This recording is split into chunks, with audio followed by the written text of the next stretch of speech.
Gentlemen, ladies and gentlemen, welcome to the special meeting of the Oklahoma City Economic Development Trust. I want to call our meeting to order and thank you all for braving the elements to be here.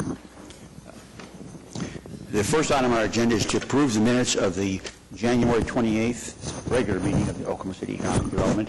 Are there any questions or comments about the minutes that have been distributed to the trustees? No questions, but move approval. Motion made and second to approve the minutes of the meeting. Are there any other questions or comments? Please cast your votes. And minutes are approved. Thank you very much. Item.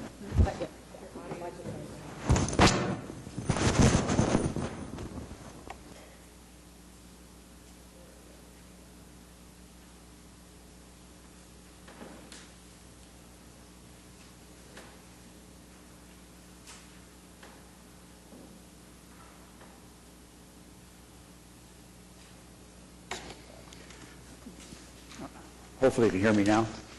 Can you hear me now? That's a television commercial in case you forgot that yet. Item 3 is to ratify the claims for the trust. Are there any questions or comments about the claims? They were mostly TIF pass-throughs and some expenditures from the general fund, so there weren't any gold bond money expended this time. Hearing none, the chair would entertain a motion to ratify. So moved. Have a motion made and second to ratify the claims. Any further discussion? All those in favor, cast your votes, and the claims are ratified. Thank you very much. Next are items for individual consideration. We've got some really exciting projects this morning, this afternoon, I guess. Kathy, you want to tell us about? Sure. Item 6A or 4A is an economic development agreement between the city and JRB Holdings, LLC. To give you a little bit of background on this project, the Industrial and Cultural Facilities Trust owns the Journal Record building. And several months ago, they issued an RFP seeking a redeveloper to purchase the part of the building that the INC Trust still owns and redevelop it. The Industrial and Cultural Facility Trust has owned the building since shortly after the bombing, was responsible for making substantial repairs to the building after the bombing. The memorial, the National Memorial owns about the western 1/3 of the building. It's a condominium ownership situation, and so we've been working to seek a redeveloper for the eastern part of the building. JRB Holdings, represented by Bon Payne, was the one proposal that we received, that the INC Trust received, and we designated them as the conditional redeveloper several months ago. Since then, we've been working with Bond and his team to develop an agreement that would allow the building to be redeveloped and hopefully get it back on the tax rolls and add a really important feature back to downtown Oklahoma City. So the agreement before you today is for an allocation of TIF funds in the amount of $4.75 million. $3 million of that is to build a parking garage on another portion of property that the Industrial and Cultural Facilities Trust owns across the street from the Journal Record building.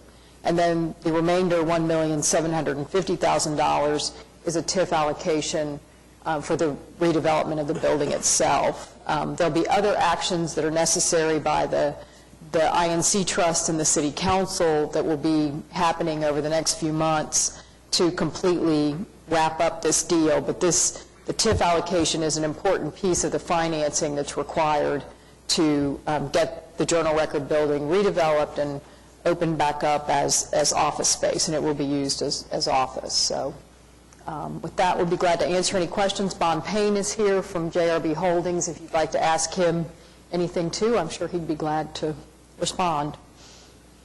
Are there any questions? Move approval. Have a motion to approve. We have a second. Second. Have a motion made and second to approve. Any further discussion or questions? Please cast your votes. And that item is approved. Item 4B is another exciting new project. Kathy, you want to give a little background on this one? The next item on your agenda is, again, an allocation of TIF funds for the development of a 21C hotel at the Fred Jones manufacturing facility on West Main Street. Again, this is an exciting project for us, like all of these are today, and one that we've been working with the developer on for several months to reach an agreement and figure out what level of incentives would be necessary. In this case, there's approximately $3.3 million that will be provided to the developer in the form of a loan, a TIF loan, and the rest will be a $2 million incentive payment to complete the capital that's necessary for this redevelopment. Again, the project is going to be redeveloped into a 21C hotel. 21C is headquartered in Louisville, Kentucky. They have locations in Louisville, Bentonville, Arkansas, Cincinnati, and then they're working on several other locations around the country. It will be a boutique hotel, and I'm going to get the room count wrong, but I think it's about 135 rooms. We'll have a high-end restaurant as a part of the development. And we'll also have a curated contemporary art exhibit that is open to the public and available to the public all the time in the public spaces and the meeting rooms and things that are a part of the hotel. And if you ever have a chance to stay in one, I would encourage you to do so. They're really fine hotels and a really great experience. So we'll be happy to try to answer any questions, but I think that's pretty much the summary of the project. The development is in total about a $57 million investment, roughly, including some development on the property surrounding the Fred Jones manufacturing building. Are there any questions? Kathy, go ahead. Kathy, the money for the $2 million comes out of? TIF. It's all TIF funds. All of it is TIF funds. And so that's similar to an incentive payment that we make from time to time on the gold bonds, but in this case, the performance is the completion of the project. That's right. It's similar to some of the residential projects that we've done in the past, where they don't receive the funding until after the project is complete, but it is TIF funding from the downtown TIF district. And the logic behind the whole TIF thing is that this project here will do what to the properties surrounding it and the TIF district in general? Well, first of all, there's the basic premise that the project would not happen without the assistance of tax increment financing. But in this case, and on really all the cases of the projects that we work on, we look at them as catalysts for other development in the area, and we believe that this definitely will be a huge catalyst for the west end of downtown and help provide an anchor that we hope to see development happen, between where this building is located, for example, and to the west. So we really do think that this is a pretty exciting addition to downtown. Kathy, do they have a website that we might consult? They do have a website. Yeah, 21C has a website, and they have great examples of the projects that they have completed and others that they're working on. Are there any further questions about 21C Hotel and Museum project? No questions, but would move approval. Have a motion to approve. We have a second. Have a motion made and second to approve. Are there any further discussion? Please cast your votes. The item is approved. Thank you very much. Item 4C is another exciting project. Kathy? We're rebuilding downtown. This afternoon, this is the completion of a lot of work by Wiley and Brent and a whole bunch of people, and I really want to thank especially Wiley and Brent for all their efforts to get these documents wrapped up and the projects completed, or the agreements completed. The projects aren't even begun yet. But this project is the redevelopment of the Century Center. We've been working with this developer for some time, and I think we've been to you once before with an agreement or a presentation about this development. They are proposing to, they've purchased the retail space, the commercial space in the Century Center. And if you're familiar with the Century Center, there's 2 floors of parking below ground, and then the commercial space and 2 floors of parking above ground. The parking is owned by the Central Oklahoma Transportation and Parking Authority. The developer purchased the commercial space and is proposing to convert that commercial space into office and to be the new corporate headquarters for the Oklahoma Publishing Company. We had worked on and talked about incentives for this development for some time now, and this is the culmination of those discussions. At this time, the developer requests that we allocate $2,050,000 in TIF. Earlier, we had presented it as $2.9 million in TIF, with approximately $800,000 of that will be in the form of a loan, and the remainder $1,250,000 will be provided upon completion of the project. The Central Oklahoma Transportation and Parking Authority is a part of this agreement. They have also received an allocation of TIF funding to provide improvements to some of the COTPA parking garages, including the Century Center garage. Again, this is a very significant development. The commercial space at the Century Center has probably been vacant for about 28 years. And it never really quite worked right as a retail space, so we're really excited to get a new owner and a developer in there who can recreate it into office and possibly some retail uses if we can get all of the agreements to work out. So again, if you have any questions, we'll be glad to try to answer those, but this is another pretty significant project for downtown. Are there other questions? Yes. Bottom line, the reduction in the TIF request is because of the elimination of the 300 parking spots? Well, originally, the developer had proposed to construct 2 additional floors of parking, so it would have been about 400 parking spaces on top of the COTPA garage, but they couldn't get the finances to quite work out right on that. Building structured parking is very expensive, and when you're building it onto a older existing building, it gets even more complicated, and the price per space of the parking was just prohibitive. So that's that's the major change. But with that reduction in spaces, then what will that do to the employee base of OPUBCO and the Sheraton Hotel, as well as overflow from what's not available at the Cox Center? Good question. We are working out a parking agreement between the developer and COTPA to address the issues of parking. At this time, we are proposing that the city or COTPA provide about 200 spaces to OPUBCO on the day that they move in, with the ability to provide the remaining about 150 spaces that they will need in a surface parking lot and provide a shuttle service. They will pay COTPA the going rate for the structured parking, and they will pay the actual cost to COTPA for the surface parking plus the shuttle service. So we're developing a plan to address that. A lot of it depends on some things happening downtown, really. I mean, first of all, the garage just to the south of us needs to be completed by September 1st. And there's some other parking developments that are underway in downtown that will help alleviate some of the pressure on our parking system downtown.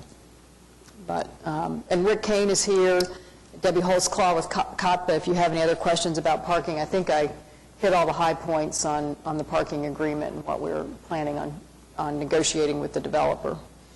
Sir, you have a question? You have a question? Look on your mind. It's another exciting project. Yeah, from. State of the city. You couldn't find parking anywhere.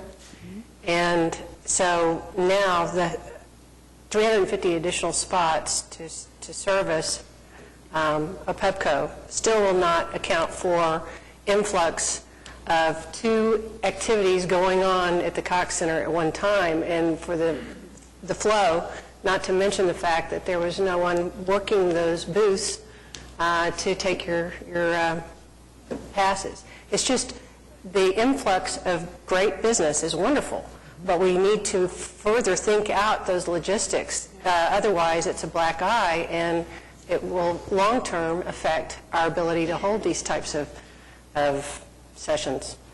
Ronnie, have you ever traveled to another American city, big city, that has parking available like we do? Which one? Oh, that has The city-provided parking. Oh, I think it's unique and has been a real strength for economic development, but it's philosophically, there are some people who are opposed to the idea of the city providing parking for everybody downtown. So it's not uncommon, in other big cities across the country to find there is no parking available other than very expensive parking. certainly understand that. I think it's just the issues of growth and mindset. Mindset is, I think, a big thing. Well, we are working with a couple of private developers on developing private parking garages as well, and hopefully those discussions can get wrapped up shortly, and we can move forward with those, and that will help even more. I mean, there's a lot of, parking is a good problem to have. It just takes some while to solve it sometimes, and that's what we're trying to do. It's exciting to have the newspaper back downtown. Mm-hmm. Yeah. Are there any questions or comments? Move approval. Have a motion made and second to approve item 4C. Are there any other comments, discussion? Please cast your votes. And the item is approved. Item 4D is an addendum. We're usually handling addendums up here.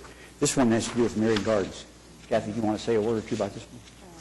Sure. This item is an addendum to the lease agreement that the city has with the Mary Gardens Foundation. In the agreement, we set aside $500,000 for capital expenditures that might be necessary as the foundation took over the management of the gardens. To date, they've been reimbursed for about $273,000. This amendment today provides for the balance of $226,960 to be provided to the foundation for other improvements that are needed at the garden. And those improvements are they're described on Exhibit A, which is the back of your packet. So it's plant materials, improvements to the hardscape and landscape, some utility carts and things like that. So if you have any other questions about that, we'll be glad to try to answer them. Are there any questions? The park's a tremendous success, I think. And anything we can do to support the park is my house parent. Is there a motion on item 4D? So moved. A motion made and second to approve item 4D. Is there any further comments or discussion? Please cast your votes. And the item is approved. Thank you. Item 4E is a resolution authorizing Kathy to collect my money. Mm-hmm. Yeah, if you recall, we issued a request for proposals for financing from the Downtown Tax Increment Financing District, and we issued the proposals and received one, and this item authorizes us to negotiate with Chase Bank for a line of credit. Any comments or questions? Larry? How about, Kathy, the purpose for getting this money, this $15 million, and then how is it going to be repaid? And what are the risks to the city's general fund, if any? The money is repaid from the revenues of the Downtown Tax Increment Financing District. We base our estimates on the performance of the Downtown TIF District. There is, if I recall correctly, a moral obligation pledge that from the City of Oklahoma City that backs this debt. So if the TIF District wasn't able to pay the debt, the city would have an obligation to do so. But in this case, our Downtown TIF District is performing very well financially, and we don't believe that there's any risk that the City of Oklahoma City will have to meet that obligation on behalf of the TIF District. Kathy, have we done the same process at other places? We've done this with the Downtown TIF District. We already have one outstanding $25 million note from the Downtown TIF District, and so this will be the second one. And we've done them for other TIF districts as well. Are there any other questions about the resolution?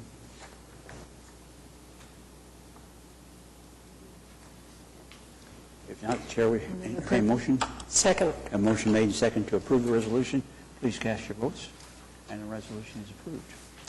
Item 4F is a request for proposal for a Park Avenue retail enhancement study. Kathy, you want to yeah. say something about that? Yes, and I'd like to introduce Ian Colgan with the Planning Department. Ian prepared this request for proposals for a retail study, and I'd just like to say is that Ian and I have been working together on this idea for the last couple months to look at Park Avenue in downtown Oklahoma City and how can it be recreated back into the retail street that it once was. What kind of changes need to be made to the buildings? What kind of streetscape amenities do we need to look at as we look at future phases of Project 180? And then what kind of planning and land use guidelines do we need to look at that will help make that happen? So, Ian? Good afternoon. I apologize. I had a brief presentation to give you all, but I couldn't access my building to get it, so you just have to hear me talk for a little bit. The proposed Park Avenue Retail Enhancement Plan is part of an ongoing effort to understand opportunities to expand the retail dining market in the downtown market, understanding that it is an underserved market, both by estimates of what the demand can be throughout downtown, as well as what Oklahoma City's downtown retail is compared to peer cities. I wanted to take a look at an opportunity to look at the Central Business District first and foremost in conjunction with other parts of the downtown, because the CBD is the area that has the highest employment density as well as hotel density to a large extent, with some residential and visitor market. So the perfect area for a confluence of markets to create bigger and better retailer dining options. Yet we think the whole district is underperforming in terms of its capacity to support those types of businesses. Excuse me. So this study is meant to look at Park Avenue in particular, understanding that it's become sort of the main street that Main Street itself used to be years ago, before the super block kind of blocked it off. Park Avenue has a lot of advantages from its central location for downtown employment, as well as its configuration and Project 180 funds that are coming in. The plan and the study is a little different, as Kathy mentioned, from a traditional retail market study. It isn't really a retail market study. It isn't supposed to have someone come in, just look at the general market and say, this is what you can do, these are the opportunities. It's 50-50 split between a retail consultant and a design consultant. So the retail consultant will be one that is very experienced working with tenant recruitment, that works with businesses on a regular basis, particularly businesses that choose downtown locations. And that consultant, as part of the study, will be looking at the existing spaces along Park Avenue, from Harvey to E.K. Gaylord, really just a couple of blocks, but some key buildings, and look to see what is the opportunity to create greater storefront enhancement on Park Avenue, to create more of a shopping street, as well as to look at the greater mix of opportunity both on Park Avenue, on the second floor spaces, on the underground spaces, as well as the concourse spaces in First National. In Park Avenue and the CBD in general, it's not necessarily an issue, we think, of demand. We think the demand holistically is there. It's almost an issue of supply. A lot of the buildings that are there are not quite configured the way they are in a lot of other cities to have storefront retail, to have a dynamic street life. So the other half of this study will bring in an architect and design consultant that will look at these buildings, Oklahoma Tower, Leadership Square, First National, and examine both the interior and the exterior, and how they can create more opportunities for businesses to frontage on Park Avenue, as well as to work holistically for a retail environment. The study is estimated to be about $80,000, though we're accepting a proposal from different firms, so it may come in lower than that. And it's being done in a partnership with the Chamber of Commerce, with Downtown Oklahoma City, Inc., and the Alliance for Economic Development, who are funding half of the proposed amount. Ian, thank you. Are there any questions of me? Mr. Chairman, the proposal will need to be amended. It states proposals will be received March 7th, but the memo says March 4th, and that's when we receive proposals. So one motion with the amendment to state proposals will be received March 4th. Are there any questions about what Francis just said? I was hoping somebody would explain it to me, but apparently we have a slight mix-up in the dates. The proposals are due back, and we're going to straighten out with a single motion that will include the new date, March 4th. Are there any questions or comments? Yeah, Larry? Help me out. I guess you say that the demand for retail, and that's what we're talking about here, retail, is building and mounting. And for a number of years, we've talked about housetops driving development. In this case, it's I think, office people and housetops driving development for this. If this is such a demand magnet, what's the purpose of this study? It would seem to me the property owners, if I owned a property along there, I'd be jumping on this like an animal would be on raw meat. Kind of help me out if you could. Sure. Well, a lot of the frontage on Park Avenue is already taken up by banks, by other shops, and that is a steady source of revenue. But in typical ways, downtowns kind of evolve. Those are service businesses that pay the rent for building owners, but don't necessarily contribute to the overall retail street life that one might desire for a level of activity and retail dining businesses in a downtown environment. So part of the study is to work with building owners in a way to understand what those opportunities are for businesses, because they're not necessarily out there stumping for certain types of businesses. Help them kind of connect the dots and work with them, even if they don't want to open up some of their spaces. There might be other opportunities on the Park Avenue block, particularly the First National, which has some ownership transition, and that's a key block that I think can be reactivated significantly, but there's no one particularly focusing on that building and how it can re-engage the street.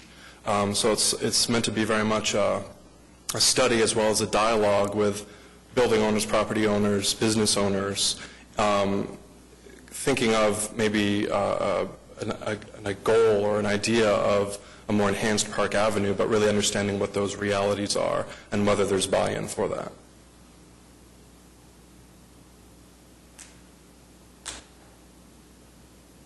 Or did you get your question answered? Sort of. Yeah, I'm just going to move on right now, okay?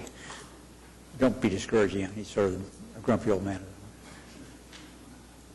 I recognize him because I am one. All right, we have any other questions or comments on this request for when will the request be all in by March 4th? Yes. And then you'll be ready to make a decision on two consultants. One, the proposals are due March 4th, and then we intend to shortlist 2 to 3 firms or teams. Probably, all in all, have interviews and have a team selected in April. By team, you mean an architectural developer or yes, consultant? It's likely it'll be at least 2 consultants joining in, a retail expert and architect, designer. Thank you. Are there any other questions? What implications might there be for current retailers along Park Avenue? The plan, in large part, is intended to examine specifically what the opportunities will be, but it's a long-term implementation if it rolls out, and it could happen in parts of Park Avenue, not necessarily the entire study area. So while, at first blush, you could say, well, this is an attempt to bring in retail and push the retailers out, that's not really the case. It's really to understand what their needs are. If they're happy in that location, if the property owner's happy with them in the location, that has to be taken into consideration when we take the findings back and understand what the opportunity is. But we have to recognize that there are businesses in spaces that have leases, and there might be for several years. Just like First National, not really sure how long that could transition into a more active mixed-use property as well. So the implementation will be long-term, and it's meant to be done in a partnership with property owners in the city to understand what everyone desires, not, imply a top-down, this is what has to happen. But the essence is to establish the vision and the opportunity and to hopefully grow the whole footprint in terms of retail. Right. Yeah, the key goal is to understand what Park Avenue can be. There are some opportunities. What does it mean? Are we just focusing on more or less what the CBD is now? Is it lunchtime businesses and things like that? Is there opportunity to create a greater shopping street? Not really sure what they are because not really sure how retail is in transition. The buildings are uniquely designed, so we really need some experts to really understand that. And if there isn't much of opportunity, look for others. Yeah, Larry? Kathy, part of your vision for the boulevard is to have a retail component on it. Is that a safest statement? Yeah, past plans that were done of the boulevard did contemplate a pretty significant amount of retail along the boulevard. One of the things that we've been talking about lately is trying to take another look at what we believe the retail corridors might be downtown. I mean, Park Avenue is, in this study, may be like a first step, but looking at downtown in a broader context and thinking about, should retail go on the boulevard, and it would be larger scale retail than what we're talking about here on Park Avenue, I would guess. But the other thing to remember about the boulevard is that a great deal of it is going to be, the at-grade section that goes through downtown that most of us will think of as the boulevard will be occupied by the arena, the convention center hotel, and the Maps 3 Park on the south side. So there may not be as many opportunities for retail along the boulevard as what was envisioned, for example, in the Court of Shore plan. So, I think we need to take a look at how retail fits into downtown. And the other thing that's happened, especially in retail, is that there's been this kind of reset since the recession. And we're not seeing as many retail developments around the country. Retailers are not as likely to go into downtown markets. I think the days of the downtown mall are over. The developers aren't going to build those kinds of things anymore, like in Indianapolis, for example. So, I think, yes, we would like to see retail along the boulevard. It may be restaurants and things to help serve the convention center population and visitors to the park. Park Avenue may have a different flavor where it's serving the business community, the people that office downtown, like you mentioned. And the other thing I just would want to say is that, one thing we're trying to do this study is to better understand why retail isn't happening downtown. Because if you look at the numbers, there does seem to be a great deal of latent demand that isn't being met. There's a lot of people down here during the week, and a lot of us go out to eat at lunch, but we may not have any place to shop, which would be a convenient alternative. So I think, I don't know if that completely answers your question, but I think we have to kind of re-look at what we originally envisioned along the boulevard and take into account what the plans and the designs are today and what the retail market is today compared to what it was when we did the Court of Shore plan in 2004, between 2004 and 2007. Can I add something to that? Go ahead. Well, I just wanted to add that, amplify Kathy, the study does recognize that there will be different parts and markets and focuses for retail and dining throughout downtown. But what I'm hopeful is through working through a retail consultant that is well connected with the retail community and businesses that are choosing to move downtown in other markets, that we can understand what their thresholds are and what their preferences are for a market, and what better way to do that by starting where our best market opportunity is with the employment density and visitor population. And then if that's not good enough, what is? What are the steps we need to take, and what locations around downtown might be opportunities for those? So I think that's other information that can be gleaned from focusing on this particular study area. Well, I like what Kathy, I thought, had a very profound comment. You may not have realized it. It really resonated with me. you made the comment, how does retail fit in downtown? And to me, that's what we need to be focused on, not what do we do with Park Avenue?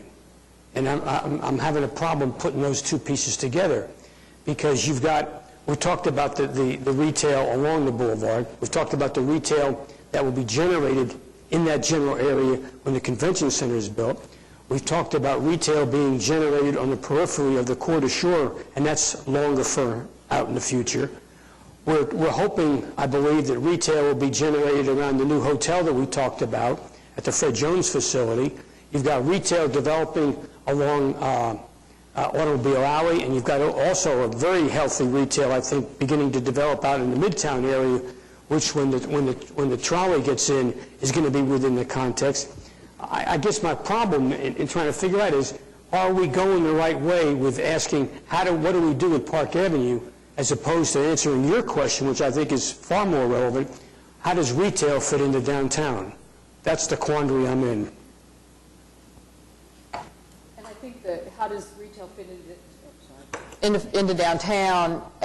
The Park Avenue study is to look at a specific area and try to get an understanding of why it isn't happening downtown now. The bigger question is probably part of a broader planning effort that the planning department and the Alliance will be working on in the future, along with downtown OKC and others. But I do think that it's important to look at maybe a controlled geography or a specific geography that historically has been a retail street, in the past, and is probably our best opportunity because of the way the buildings are built and that it's mostly filled in. So, I think in the immediate term, getting an understanding of retail in that location can help us as we look to future development along the boulevard and other places. And one thing I will say is, I think we're looking at retail where you're selling soft goods, not restaurants and not services necessarily. And I think a lot of the retail that we're going to see, that we're seeing in Midtown, that we see adjacent to Quarter Shore, some of that's going to be restaurants. There may not be that many shops for a while. But that's, I don't know, Ian, do you have? I think you make a good point. The downtown is made up of so many different markets, and Automobile Alley is different from Bricktown, is different from the Future Boulevard, is different from Central Business District. Different markets make up those business districts different ways, whether it's residential population, employment population, visitor population. And one way we could look at just the retail side, which would broaden the scope out and look downtown wide and maybe get a better sense of what are the opportunities now, though I think some districts aren't necessarily ready, especially for retail. But there's always going to be the physical side, the issues that Bricktown wrestles with the canal and how the buildings are oriented and filled, how the Automobile Alley existing buildings might juxtapose with future buildings and things like that. So understanding there's always demand and supply being the physical side of the built environment, we wanted to start with what we thought was a good, easy beginning place to understand these balance, which is an area that already has a lot of market potential, but that could be, figured out relatively quickly in anticipation of figuring out other areas of downtown in subsequent studies or partnerships internal to the city. Are there any further questions or comments? The Chair would entertain a motion to approve this item.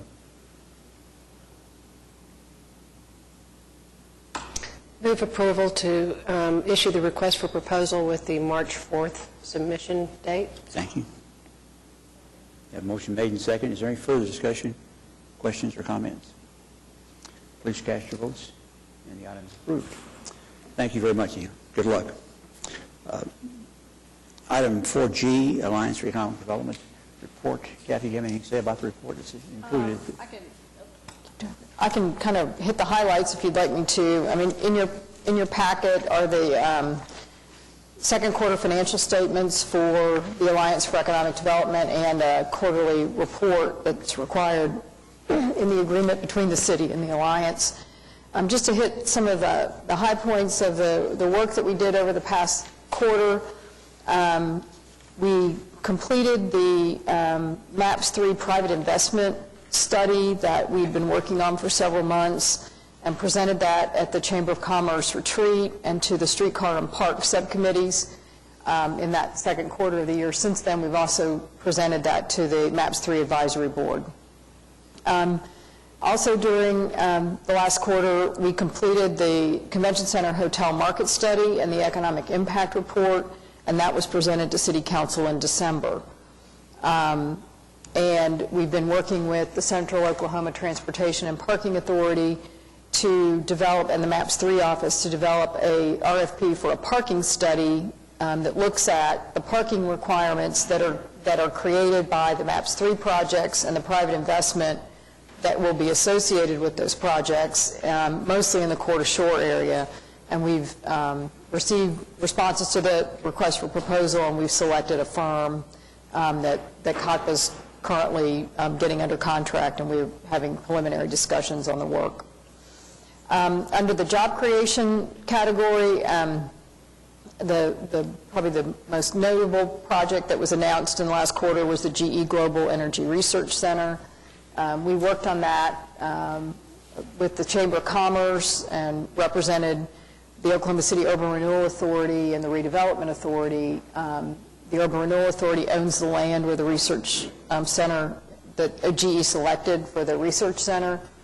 We also have been in preliminary negotiations or discussions with GE about the strategic investment program and their ability to qualify for those incentives, which were an important consideration for them.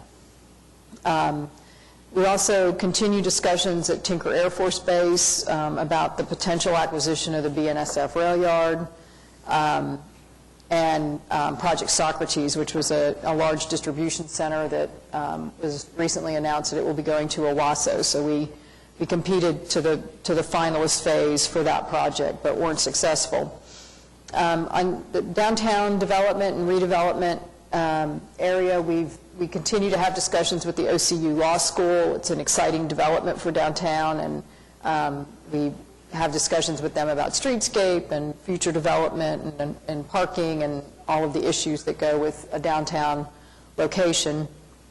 We also have been coordinating with the city's Strong Neighborhood Initiative program for the Culbertson's East Highland neighborhood. This is in northeast Oklahoma City at about 16th and MLK, and then a little bit west of MLK. The Urban Renewal Authority owns a great deal of land in this area, so we've been working with the city and the councilman representing the area to discuss future development. One of those developments is the Paige Woodson School. The Oklahoma City Public Schools recently sold that school to a local developer, and we've been having discussions with him about how we can use the redevelopment of Paige Woodson as a catalyst for the area. Another thing that has happened is the sale of the PHF Research Park to OU. The Redevelopment Authority has mobile incubator space in the research park, and so we've had discussions about how that incubator space can be used in the future. Part of that future is the creation of a bioscience coalition that's made up of representatives from the Chamber, PHF, OU, OMRF, and several of the other institutions that are a part of the research park and the health center, to talk about how we can market and advocate on behalf of the research park to create jobs and more economic development and attract scientists and new companies to the area. We've also been doing a lot of work in northeast Oklahoma City, especially looking at the issues of food deserts, and in particular the 23rd and MLK area and 36th and Kelly seem to be potential retail or commercial development hubs in that northeast community that we think are pretty exciting. So on retail, the Northeast Grocery Store and the food desert issue, again, is kind of some overlap. And Costco, we continue to have discussions with Costco or about Costco, mostly about Costco, and trying to get them to Oklahoma City.